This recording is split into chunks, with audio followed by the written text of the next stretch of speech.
Good evening, everybody. Thanks for coming out to this. Really appreciate this. My name's Chris. I'm with the Adirondack Land Trust, and what we're doing tonight is the first of two workshops we want to do. The next will be after the first of the year, talking about conservation easements. So our organization, we're a nonprofit land trust. We were formed in 1984. We've been doing ag easements in the valley since the late 80s. There's a map of most of them up there. Most of them are in Essex and in Clinton counties. And we get a lot of questions about people who are interested in conservation easements. And sometimes there's confusion, sometimes there's really bad horror stories and things like that. So we figured, let's take these main buckets of questions. How do easements affect farm operations? And then the one in January is going to be, how do they affect farm finances? So taxes, all that sort of stuff. So we're going to break it up into two sessions. And what we want to do for tonight is take a variety of different people who work in different parts of conservation easements, and they're first going to talk a little bit about what they do and how they approach this topic. But what I really want is for the community to ask questions. Hopefully you've got some questions or concerns, or you've heard some stories or want to know some more about this kind of work, and we can answer that. And I'll say from the land trust perspective, I said myself, Megan and Aaron in the back there, part of our conservation team that works specifically with conservation easements. So on that side of things, you can ask any one of us at any point in time about those kinds of things. We and others have a lot of our materials up here to browse and take home. And but I think, in the interest of getting on, we'll be getting on. So let me just first introduce our panel. So we have Megan Zach Stevenson, who was our land protection manager at the Land Trust. So she works with landowners, kitchen tables, and negotiating conservation easements and writing them. We have Alice Halloran from Essex County Soil and Water Conservation District. And a lot of these easements require farm management plans. And so the AEM plans that your team writes is a component of easements. And so that's how they affect some of the farm operations. We have Ashley Clayhammer, thank you. You know it's okay. North Country Creamery, I'm so sorry. And someone who has worked under a conservation easement, not one of our easements, but you've had it since 2017, you said. James Graves, Fulham by Farm, also worked under a conservation easement from a different land trust. And you negotiated your easement, so you got to craft it to your operations. And finally, Jeff Keogh from New York State Department of Ag and Markets, another entity that does conservation easements. So land trusts do them, governments do them, and other entities do them. So Megan, if you want to start just talking about conservation easements and how they work. Perfect. So as Chris said, I'm Megan, and I'm the land protection manager. I've got about 10 years of experience in the field, but I know the Land Trust combined, all of our conservation team staff, we have over 150 years of experience working with landowners on different conservation outcomes. So if I don't know an answer that we get asked tonight, somebody else in the room might, or I'm happy to, ask around and get you that information that you need or are looking for. Our role, like Chris mentioned, we work with landowners to help them make decisions about their farm. So the Land Trust goal is protecting farms, ensuring water quality, and working with landowners who are also interested in protecting their properties from, say, the potential of the property being sold for development. They want to see the farm continue to be farmed in the future, or have that availability for future generations to continue the farm operation. And so when we work with landowners and it seems like our goals are aligning, then we typically start to talk more about, what are the terms of the conservation easement going to entail? And just to take a full step back for folks that don't know what a conservation easement is at all, a conservation easement is a legal agreement between the landowner and the land trust. And this agreement, extinguishes or limits certain rights or uses of the property. For example, subdivision. So the ability to divide your property and convey separate lots. It also limits, the different types of use of the property. We certainly like to limit industrial use of properties. For the audience here, our goal is to allow agricultural use to continue on the property in perpetuity. We also, work with limiting, other rights like mineral rights, extraction of mineral resources, if the landowners have that right to convey that restriction. And then we also kind of set out two different sides of the conservation easement. We talk about what's restricted on the property, and then we focus on what is allowed on the property. And a lot of the times we're looking at properties in special use areas. So breaking down the property into, the farmstead area where the residences are and the, building structures are clustered. And then you've got your farm operation area where you've got, your fields and your animals grazing. And then on every property that we're looking at, we're going to identify what are those unique resources on the property. Is it streams or wetlands? Are there unique habitats that we're looking to limit certain uses to allow those resources to thrive? So we call those resource protection areas. And in those areas on the property, within a conservation easement, that's where we're gonna have the most restrictions, because we really wanna protect the water quality or other resources that we're trying to protect. So that's just kind of a basic overview of what a conservation easement is. It does run with the land, so if we were to, work on a conservation easement on any one of your properties, that conservation easement would stay on the property when you transferred it to the next generation or sold that farm. The conservation easements are, we say we deal in the business of perpetuity, so forever, which is exciting. That's the goal of the land trust, to have these protections on the property forever. But it also gets to be a little tricky, because you really have to think about what the future use of the property is going to be. And so when we work with landowners, we really want to make sure that they're thinking about the future of the farm, the future owners of the farm. And if there are next generation, like children or grandchildren, that are interested in owning the farm in the future, you really want to bring them into the conversation as early as possible, because the terms of that conservation easement are going to affect them as well. And so conservation easements are not for every property and not for every landowner, and that's okay. We're not here to try and convince you all to sign up and really restrict how you're going to manage the land. That's not our goal. We do want to help you guys protect your farms, and if there are unique resources on the property, like water quality, streams or wetlands, then we do want to work with you to make sure that water quality remains viable for the next generation. So another just, a couple of other things, which I can talk more when you guys all have questions, but I also just want to say what a conservation easement is not, because just to make sure that you're all aware that, the conservation easement does not necessarily give the land trust the right to take your land or anything like that. The landowner still owns the property, still pays the taxes, and still can enjoy and use that property, within the terms of the easement, however they see fit.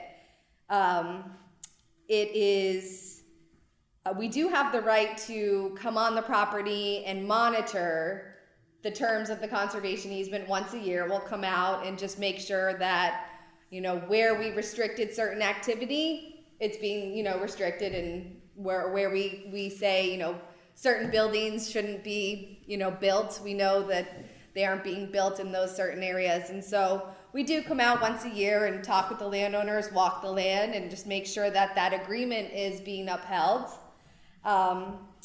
So that also gives us the right to enforce any violations that happen on a property. So we do have the right to require landowners to, abide by the terms of the agreement. So there is that. A conservation easement also does not mean that the public is going to have the right to enter your property. You certainly could, include, if you wanted to, in the terms of the conservation easement, public access, but that's not a requirement. And so just by working with the land trust or with the state on a conservation easement, it doesn't mean that the public now has access to your property for recreation. So just wanted to just let you all know in case that was something that you were thinking about. And I don't know if I've gone on for 10 minutes or not. I mean, I could talk for a long time about this, so I can pass it on to Alice if we want. And Yeah, sure. yeah, good. Thanks. Okay. All right, I'm Alice Halloran, District Manager for Essex County Soil and Water. And we primarily work with farms through our Agricultural Environmental Management Program. We call it our AIM program. It's a general planning process where we work with farms to recognize and address resource concerns on the farms. Should I be louder? Yeah, okay. It's a voluntary program, so some farm, is it better now? Oh, we might have a microphone. I don't feel like I need, I'll try to be louder first. So it's a voluntary program. Farms are allowed to be involved in it or not involved in it. It's up to them. And it's also confidential. So we work with the farm. We don't talk to anyone else about our work with the farm. We share the materials with them only, and they are able to share them with others if they wish. Any planning materials that we might develop with the farm. And the AIM program, all the planning that we do with the farm can then lead to potential implementation projects, cost share projects through a bunch of various programs, some of them that only come through our office. So some of those are the AIM Tier 4 implementation funding and the agricultural non-point source funding. And both of those programs address specifically water quality concerns, things that directly relate to water quality. We also have the climate resilient farming funding, which helps farms navigate issues related to climate change. And there's several tracks with that program. Mostly what we've done in Essex County is water management, so helping keep water on the landscape, and also soil health projects. And then the one new program that does have to do with easements that can go only through our office. And these programs all actually come from New York State Ag and Markets, is where they originate, so it's a New York State program.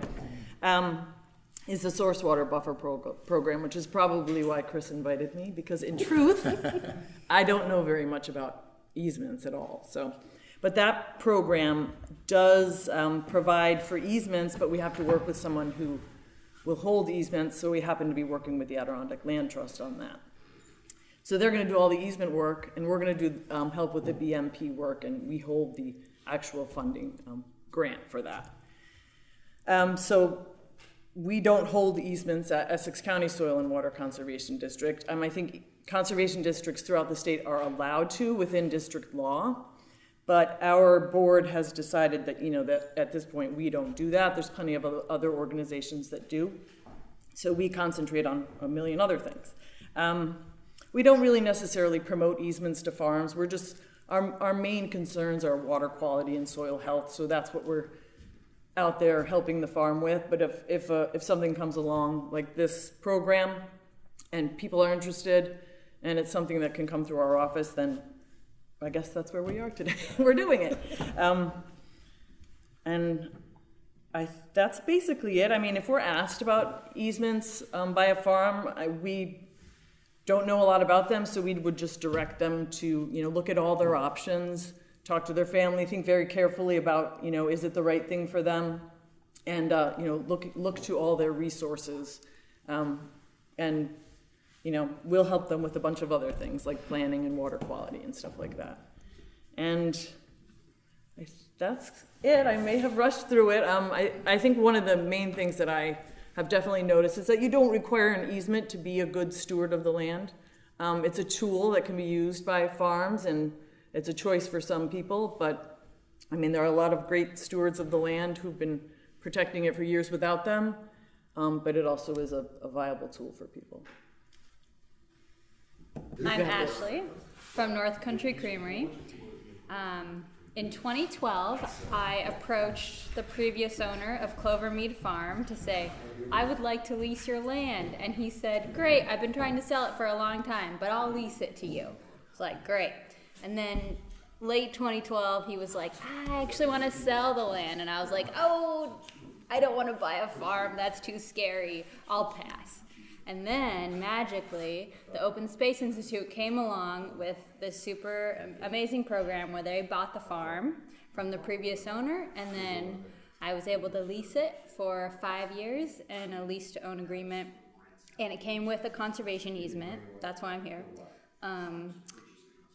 And so, yeah, that's how it shook out. And then 2017, we took out the mortgage and got to look at the easement twice. Like once in 2013, it was kind of like, here's the draft of the easement. What do you think? But we weren't like purchasing it then. So when we purchased it in 2017, we got to like refine a little more and dig into the easement. I don't know how much detail to go into. I'll say like a few highlights maybe of that process. Yeah. I was advised by people to try to get like 1 or 2 other building envelopes, like residential envelopes in the easement, and I wasn't able to do that because the land trust really wanted it to be not subdividable, which we get. I totally get that. But at a farm I was at in Vermont, I watched the family go through that easement process, and they have 3 kids, and they were able to get 3 lots on the property to be like, these kids can, someday build a house here if they want to. And it was like, well, that would be a nice option, or to like grow old on the farm, but have someone else farming it, but still be able to be like old on the farm. Sounded nice. Anyway, that didn't exactly work out because the land trust said no subdivisions whatsoever. So we said, okay. And then we bought 6.5 acres at the corner that's not under easement that could be divided twice if we really wanted to still grow old and be there. So that worked out nice. Didn't know it was going to work out, but it did just like a year later. But overall, the land trust is super easy to work with. We only have to ask permission for like big building type stuff. We have different zones. I have a map on my computer if anybody wants to see. We have, what's it called? Like the action zone. I forget what it's called, but it's like all the buildings and action goes on there. Farmstead. It's Farmstead. Yes, thank you. Farm zone. Also lots of action, but more like cows and things, of course. And each zone has permitted activities, all that makes sense within like a conservation perspective. The forest zone, we did negotiate to be able to clear half of it. And we presented maps that, the land had been cleared not 50 years before. So all of it had been cleared. So we said, how about we're able to clear half of it? Really, we want to like not clear cut. We want to do like a silvopasture thing. So leave lots of trees, cows under trees, but grass too. Anyway, they said like basically we're allowed to clear half and then leave the other half, but we can still harvest selectively, for our own use from the other half. And we could get permission to like sell a little timber, which like probably won't, we have plenty of things to build and use firewood and stuff, but that's sort of like the big highlights of our easement. How many acres have you got? 120 total, so the easement covers like 112 of that or so. And Ashley, I didn't hand this out at the beginning, but now I realize maybe I should. I created a fake farm, and I called it the Friendly Farm. And I just showed like kind of what you were just referencing, like a farmstead, a farm area. So I don't know if anybody would like a little visual. With my terrible clip art. Sorry to interrupt. No problem. I have a real life map too if you want to see it later. Oh, you actually have it. Right? No, I have it digitally. I'm sure you can't see it from way back there, but if you want to see it later, it's up here. Farmstead complex. Yep, action zone. Right down here. Farm, obviously, open fields, clearable area of the woods, and then the woods forever zone. But we can take a little bit, so that's that. I also have my digital easement here if anybody has any detailed questions. Sure. In your woods forever zone, can you also Here's the cause. put animals and harvest plants? I can't resist. Harvest planting? Like, can you do anything in the woods forever? Yes, we can do things in the woods. There's like a permitted list of things to do in the woods. There's even like a few little structures can be built. And yeah, you can't like clear the woods. We can't like build anything much out there, but there are a few. Put animals out there. We could put animals out there, yeah. Tree forts. Tree fort's permitted, I think. Yeah.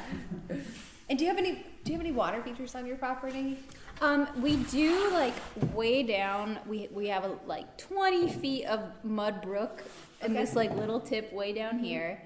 We're planning some water features on the property with soil and water. There used to be an old pond up here.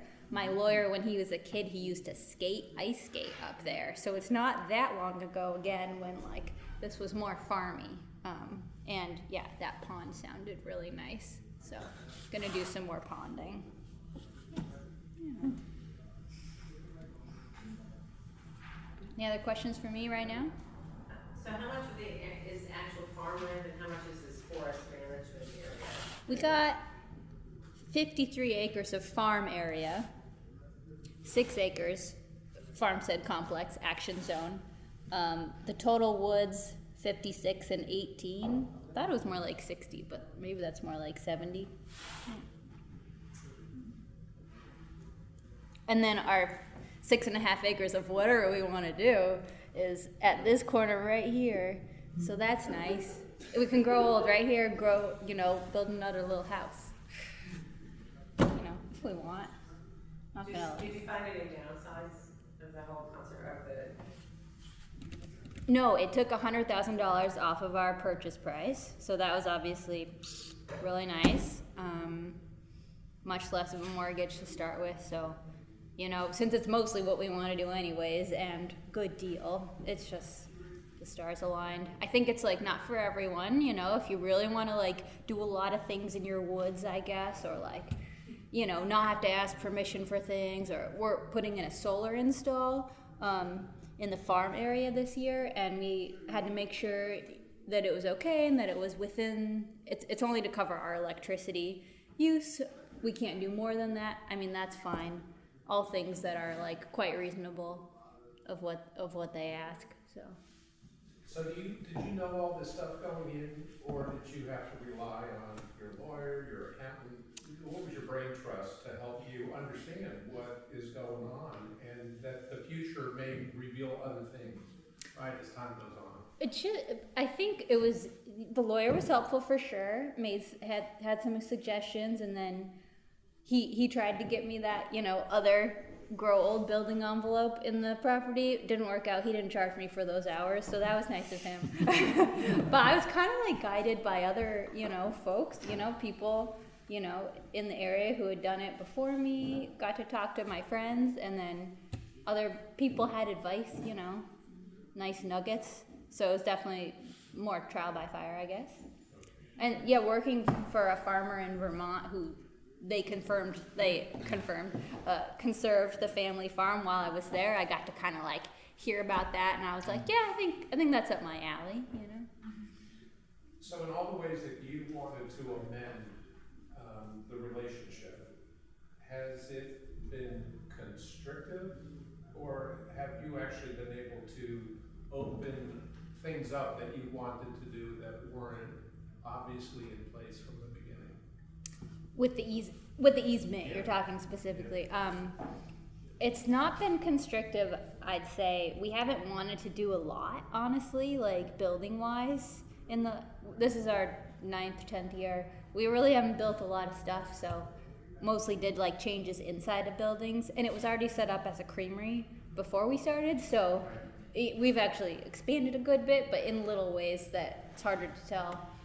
from the outside. Like we built another barn and things like this, and renovated inside, but not constrictive. And it seems like they're open to like the silvopasture and the pond ideas and things like this that we tell them on their annual visit. They're like, and what's coming next? We're like, well, we might build another greenhouse and do these other couple things, and it all seems like quite easy to work within.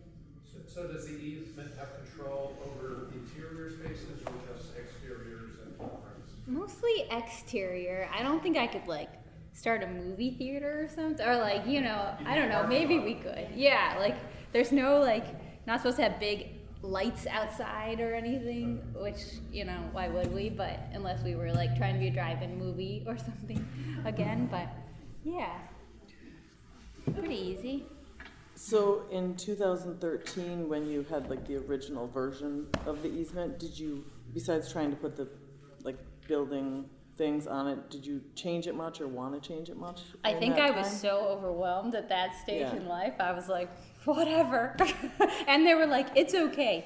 This isn't the real easement. Just But look like at when, it. like 4 or 5 years later, were you like, okay, now I actually want to move this or do that? Or, Yeah, then we dug in much deeper. and you were able to make some changes and Make stuff? some changes, yeah. Like the clearable forest area, that was a big one that we lobbied for and was approved to get that clearable forest area. Before it was all just like wood zone, not potentially clearable, except like selective harvesting. So, yeah, we dug deeper definitely in 2017 before signing on the dotted line. I think that's a good point in that it does take some time. Like a lot of purchasing of a property takes time, working through and understanding the terms of the easement and what it actually might mean for your farm operation. It takes time. So, we work with landowners for 2, 3, 4 years before the conservation easement actually occurs, that transfer, because it just takes time and you're busy. We're busy. Everybody's busy. But it's a big decision. So we don't like to rush the process. It can take, 2, 3 years to complete a project. Typically we engage, I'm sorry, I didn't mean to jump back into it, No, but please. typically we start by just discussing, okay, well, what are the outlines? What are your goals for the property? Do you know of what you'd like to do on the property? Like, do you have certain areas you're looking to either clear, or you have plans for certain buildings in certain areas? So sometimes it takes time for landowners to absorb those questions, and then maybe sit with those questions for a bit and see, what do I really want to envision happening on the farm. So I think that can take time, some of the most time, and then certainly working through like the legal language of the conservation easement also takes time too. And I think mine was special because at that time, Open Space Institute was buying farms and then putting easements on them. I don't think you guys buy farms, do you? We haven't done any of that work yet. Not to say that we can't in the future. There's certainly public grants that allow for land trusts to do that. But so I haven't done one myself. Sure. But yeah. Yeah, so that's how I got like a sneak peek in 2013 and then got to dig in and sign much later. It was a nice process for me.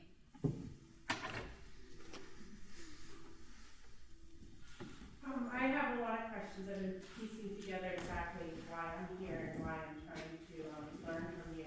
So it seems like the man was talking about it. Yeah. But basically, what you're doing is it's kind of like a bank helping people out by kind of giving money towards the land and protection. That's what the easement is. Yeah, so the easement is a purchase of certain rights of the property, and Right, so but with that, it's so a basically our situation is we downright own the land. yes. But trying to pay the taxes every year, they're going up, so we're just trying to figure out our options. Yeah. And then the other question is does it have to be a farm that's like a commercial farm, or does this also include like hobby farms? Oh yeah. There's no requirement that it's like a commercial operation that you make make money on the property. And then if you have, like right now, our property is mostly in one big chunk, but there's a stripe of it that is, I guess that's what an easement is, like, is this circle of, there's like, so that the two are connected. Yeah. So can you take partial parts of your property, and use that as? Yeah, certainly. You can do a conservation easement on the whole property or just parts of the property.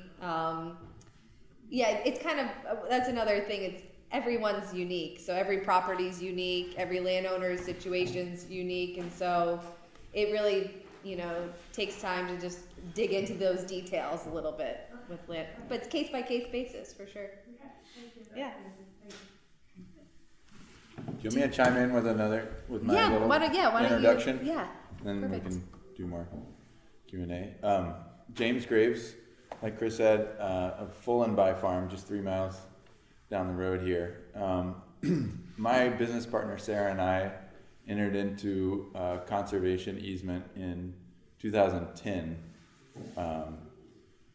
after about a year or two of conversation with the Eddy Foundation.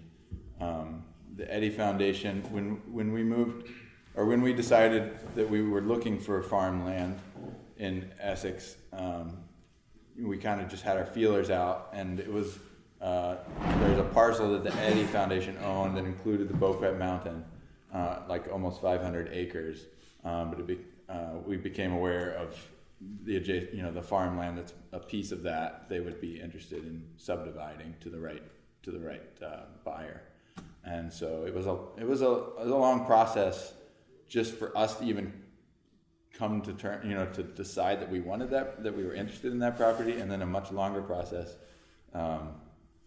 going through the negotiation of the easement.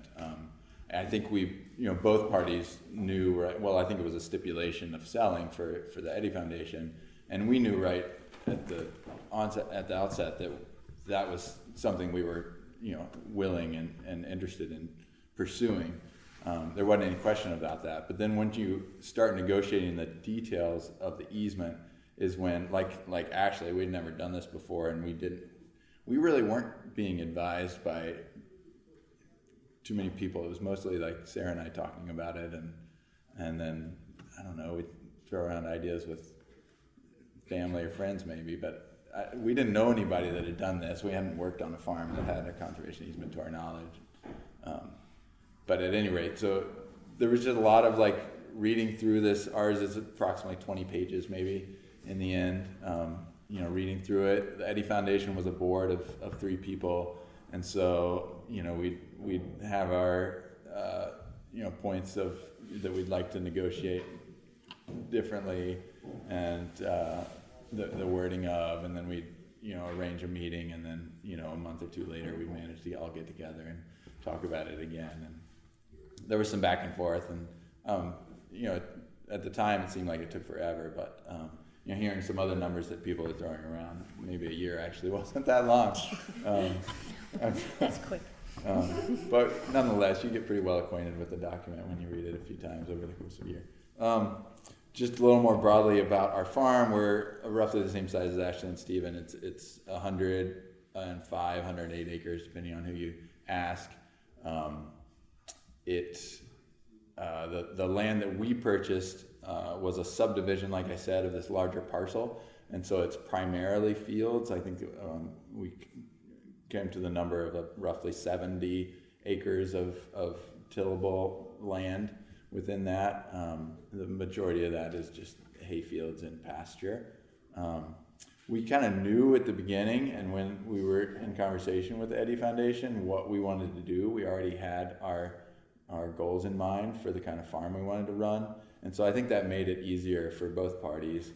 From their standpoint, they knew us and trusted us because we had been living and working in Essex for a few years, and for us, the most intimidating part, like I was saying, is agreeing to all these terms and just being thinking I don't know what's going to happen 5 years from now, much less 50 years from now. I'm agreeing to all these things, for the life of the farm. It was daunting, for sure. and gave us pause. And so that definitely was the kind of the voice in the back of our head that would lead us to like, we really got to, talk to them about loosening up like the criteria for how we make hay, and like, which day in the year we're allowed to start cutting hay, so that we can make the hay of the quality we want to make. Of course, from the conservation perspective, the grassland nesting birds would like you to wait until August before you start. But, from our perspective, we felt like we weren't going to get the quality of hay that we wanted to make, and on and on. So there are dozens of points in the easement that we had to kind of think hard about and just sit down and talk to Chris and to Jamie and to John, who were the board and who we had immense respect for, and it was always a friendly conversation, and we've only had a positive experience. I hope I'm giving a balanced telling of the whole thing. And so similar to Ashley's, there's a once a year monitoring, conversation that happens. I kind of keep diverging from a description of the farm. There's almost a mile of the Boquet River that's like one side of the eastern boundary of the farm. We're at the base, like I said, of Boquet Mountain, and that's all forested land for the most part. The Eddy Foundation, had many reasons why they wanted to see this farmed in a certain way and not developed. So that like the main thrusts of the easement that we agreed to retired several of the building rights. The zoning, according to the APA, would have allowed maybe 8 or 11, I can't recall, subdivisions, of houses built on the property, and we retired the bulk of those and agreed to 3 in our case. The other, there's a number of issues that are addressed in terms of things that we can do and things that we can't do. Like Ashley was alluding to, like we can't, start a junkyard there, or like have a gas station on the property and things like that. But there are any number of, home, cottage industries that are allowed for in the easement.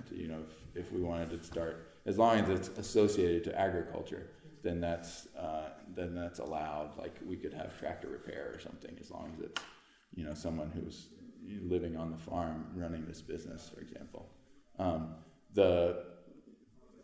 Another big part of the easement was to protect a narrow buffer along the river. So we agreed to like 100-foot buffer, which adds up to like 10 acres or something, 10 or 11 acre strip along the river there, which we don't graze our animals on. We don't plow that ground for vegetables. Half of it was already wooded, and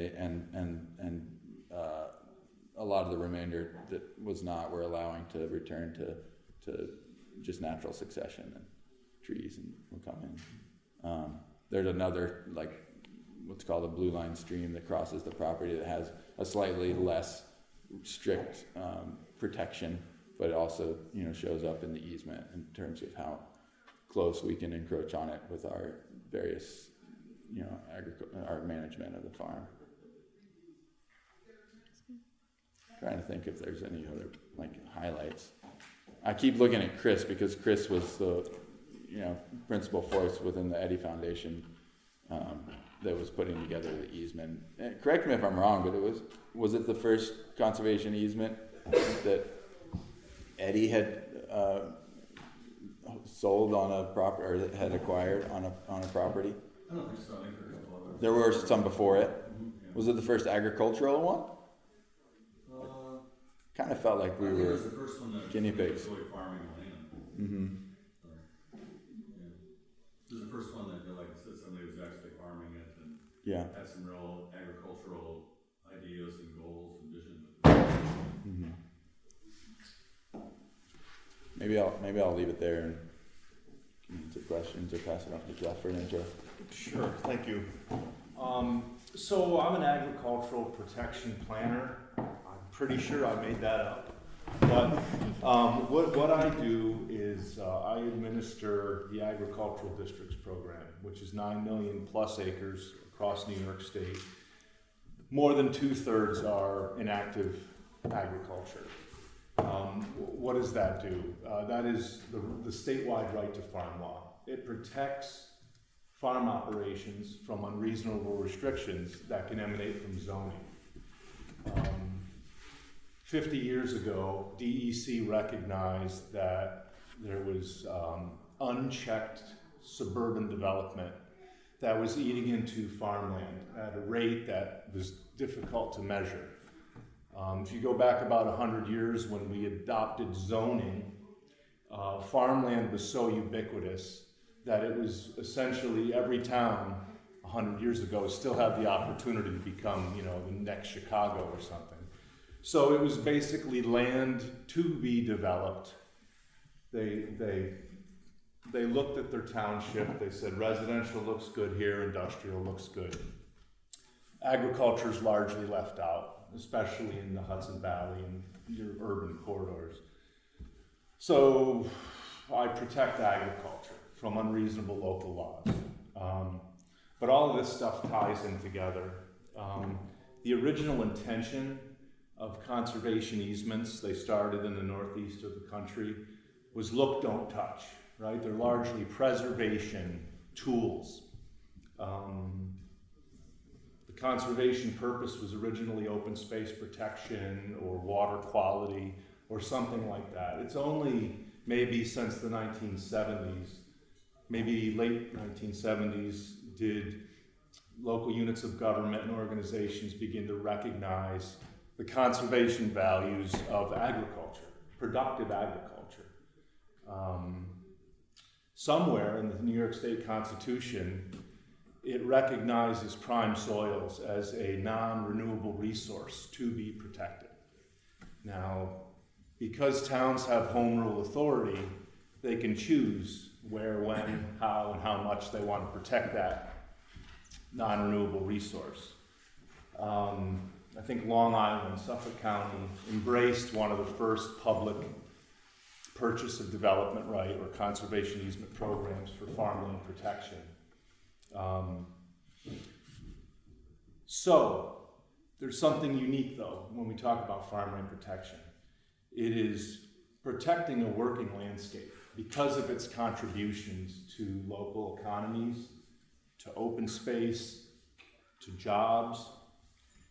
You also have working forest easements. DEC is just in the earliest stages of ramping up their programs to protect working forests for their contributions. Carbon sequestration, jobs, continuous flow of wood products. So I'm going to go back to agricultural districts. That's a voluntary program that counties volunteer.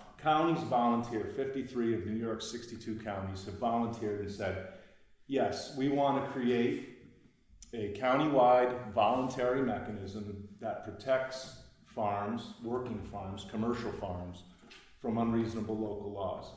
So the county volunteered and the farmer volunteered.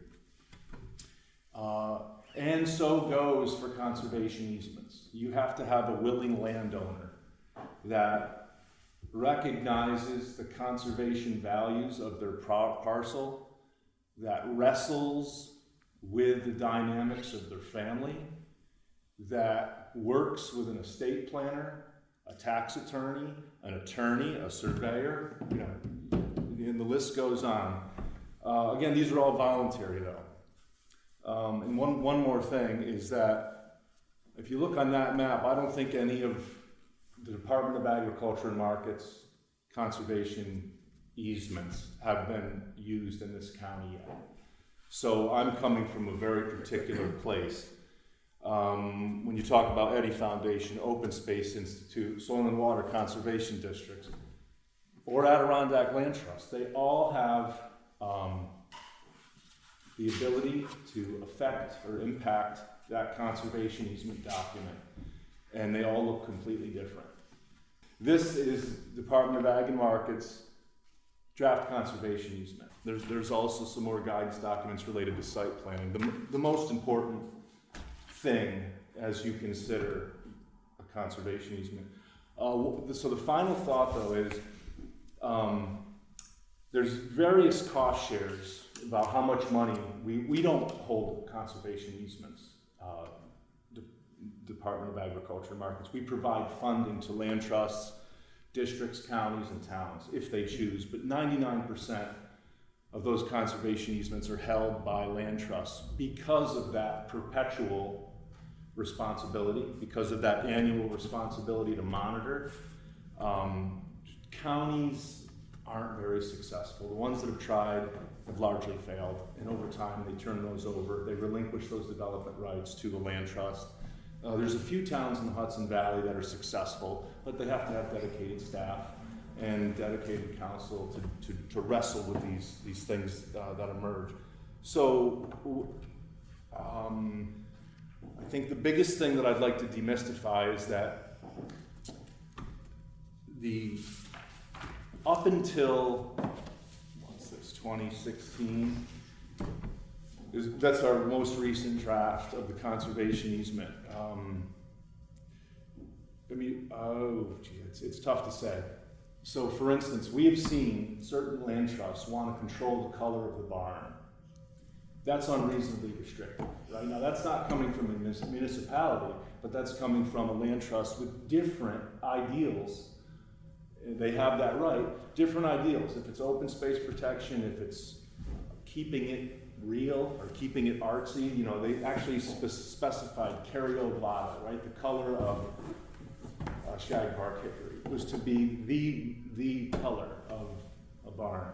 So that's unreasonably restrictive. So when you look at our easement, and when you look at the realm of agricultural protections, our easement cannot unreasonably restrict agriculture. So much so that our easement, and if you choose to use it, and if you choose to get the most money out of the state, you preserve things like your ability to mine, if you have mineral rights, and so on. So a lot of easements, every easement is different. I think the biggest pot of money available right now for working lands or for farmland conservation easements exists at the department. But roughly every 2 years we have a $20 to $50 million announcement. It used to take up to 10 years to close on an easement. We've modified that, the way that these are reviewed. Now they're criteria based, so if your land meets the merits of our particular, we have buckets, we have vineyard, we have maple, we define, we put different types of farm operations in different buckets. Each of those have different criteria based on the percentage of prime soils, the intensity of the land that's used, the other allowable uses. Everybody's talking the same language, we're just using different words. So, I think it's best that I stop and let everybody ask questions. But I do have our draft easement available over there. I have the site planning guidelines, which is the most readable thing. And I also have some business cards if you want direct access to the program manager. But it's really heady stuff. And one more idea is that as time moves on, land trusts are emerging as experts when it comes to not only, of course, farmland preservation, but also farmland protection. So some of the things that you may be suffering, or some of the uneasiness related to what you can do with your land, that may be a function of the time and the entity that helped create that document. They may have been moving forward with a different purpose, right? And it's okay if they want to control the color of your barn. It might not be okay to you, then you voluntarily choose not to participate. It's best if we ask questions. But yeah, it's this moving beast. It is. It's evolved a lot since the beginning of conservation easements back in the 70s, and it's still evolving. We learn constantly from our farmers, from our landowners, and then, the hundreds of other land trusts out there across the country. So I think that's a really good point, Jeff. Thank you. So I'm still a little confused. So you have a draft conservation easement, but you don't hold the conservation easement. No, So we simply make money available for the purchase of development rights. So that's what's happening when a landowner closes on a conservation easement. The land trust retains the development rights, the landowner retains the land and the rights that are identified in the easement. It could be right to subdivide, but it's definitely based on the use areas that they've identified. So a farmstead, for instance, where there's the home and likely barns and different farm apparatus, that likely isn't restricted at all. We have a thing called a rural enterprise area where compatible commercial uses that are non-agriculture but compatible can have. So you can retain a corner, a 6-acre chunk on the highway, which someday might be a motel. It really depends on your local laws. So you have to fall back to local zoning after you've had this, hopefully, the land trust that's courting you or that you're working with is as forthcoming as possible. There's 4 entities that can apply for the program: a county, a town, the Soil and Water Conservation District, although that's largely not the best move. Maybe in time it'll make sense. The particular program she's talking about is slightly different than we're talking about whole farm protection or conservation. So the understanding out there is that we release a grant program, usually in the spring, every couple years, and it gives all this criteria based on the different type of agriculture that you're currently practicing. It's only commercial farm operations are eligible, but they work with, if you're an interested landowner, farm owner, you reach out to the land trust first, or maybe sometimes there's several land trusts with the same service area. But eventually you're going to need sign off by the town, and likely the county ag and farmland protection board. To distribute public funds to a private individual is very difficult. So we rely on the stacking of public policy. So for instance, and I want to promote this, your county just got done, I should say the people that are part of Essex County's food system all participated to develop, in my opinion, one of the best farmland protection plans that exists. First, they identify lands to be protected in here, right? Now that is a voluntary public policy map that shows most of the lands in this valley. And then, you might be in the ag district and you might be zoned agriculture, or you might have some type, right? It's stacking of public policy. You work with the land trust to understand what the heck this is. And then at the end of it, if you're satisfied, it meets their goals, and you meet the criteria, you should work exclusively with the land trust and your own consultants. So then the land trust really has to deal with the layers of distributing the money then from the state, which can be a long and, complex process to receive those grant funds. But we act so apply to the state. We do, yeah. And that's a good point. So Jeff is talking about one of the public sources of funding for conservation easements. There's also a national source of funding for conservation easements through the Natural Resources Conservation Service, NRCS. But there's also sometimes private funding too for conservation easements. So I think in the case of both of your farms, those were funded by private entities, and so there wasn't that extra layer of public policy and criteria that Jeff was discussing. And a lot of our conservation easements have been through private funding as well, or landowners who choose to donate the conservation easement, and then there is no exchange of funds. And so the negotiation then on the private side is a little bit more flexible, I think, and then the negotiation process on the public side, I would say, but it's all case by case. Yes. Can I just ask, so I've heard about like violations and yearly check-ins and stuff, like what happens if you go to a farm and they have built a barn in a wetland or something that's outside the realm of the easement? That's a really good question.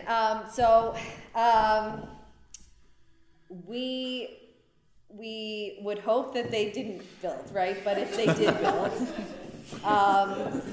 it is a violation of the terms, and the land trust would require that they take it down. But what if they did? We, through this agreement, have the ability to use the court system to enforce those rights, that agreement. But that's why, we really view conservation easements as partnerships. That yearly check-in really is to help both the landowner understand what they are thinking about doing and the land trust, so that we avoid those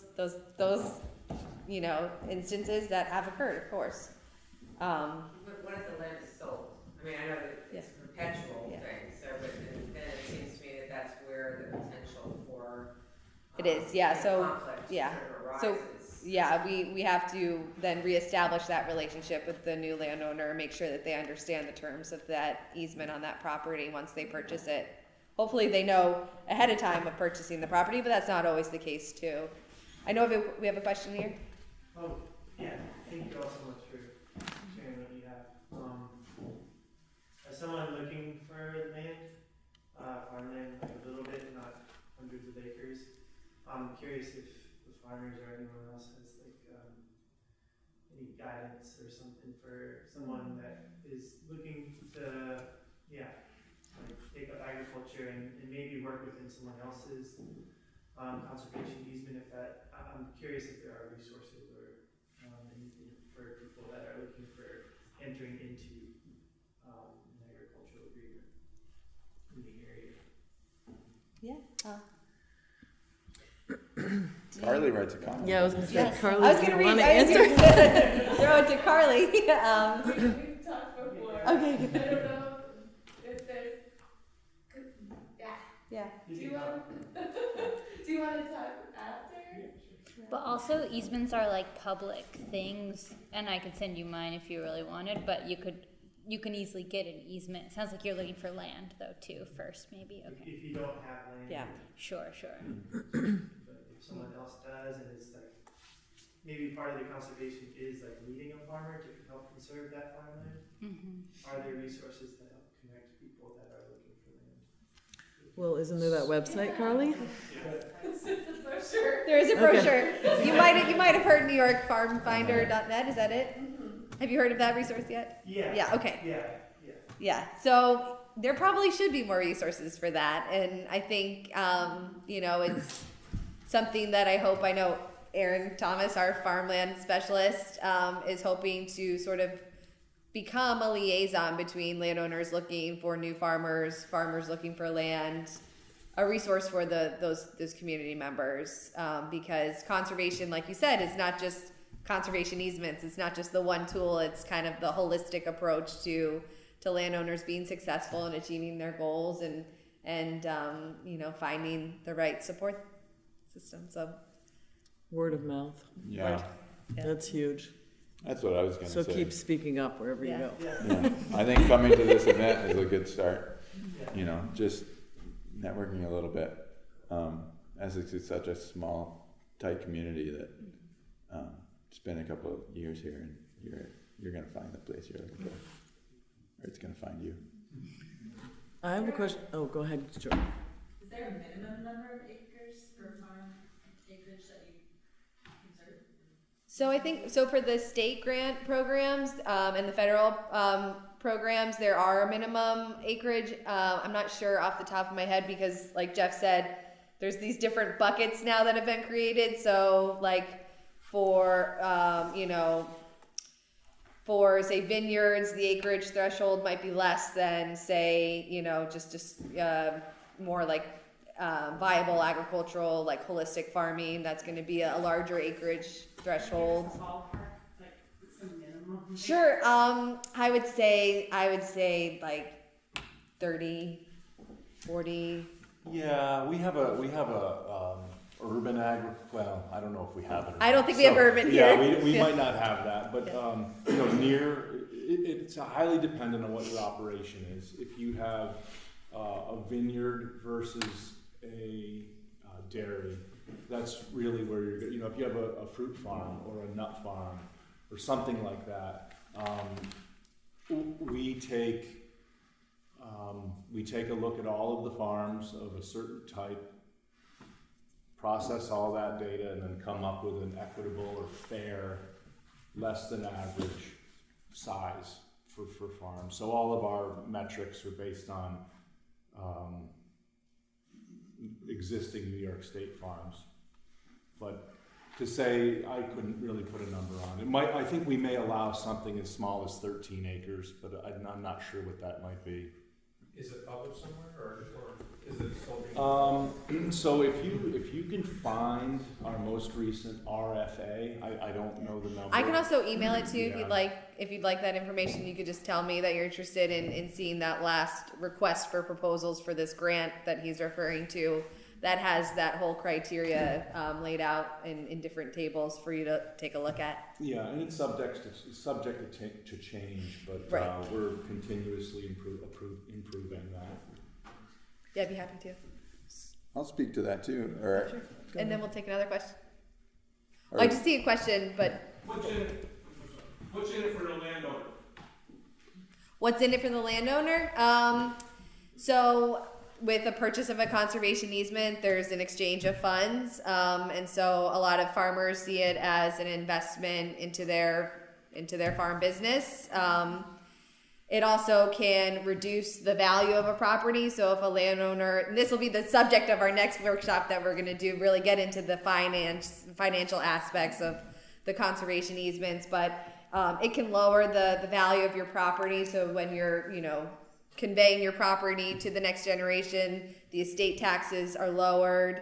It makes farms more available for purchase for new farmers because, like Jeff said, the development rights on the property are purchased by the land trust. You can't guarantee anything on that. You should down right up to the arrangement. You can't guarantee that. So you would certainly want to talk with a tax expert to understand what that would mean personally for you, because everybody's finances are different.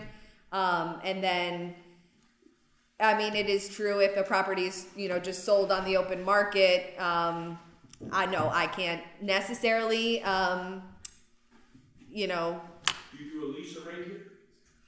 So some land trusts have programs that we don't have a program right now for this, but something we're thinking about doing where we would own farm and lease it out to farmers in like a lease to own type agreement.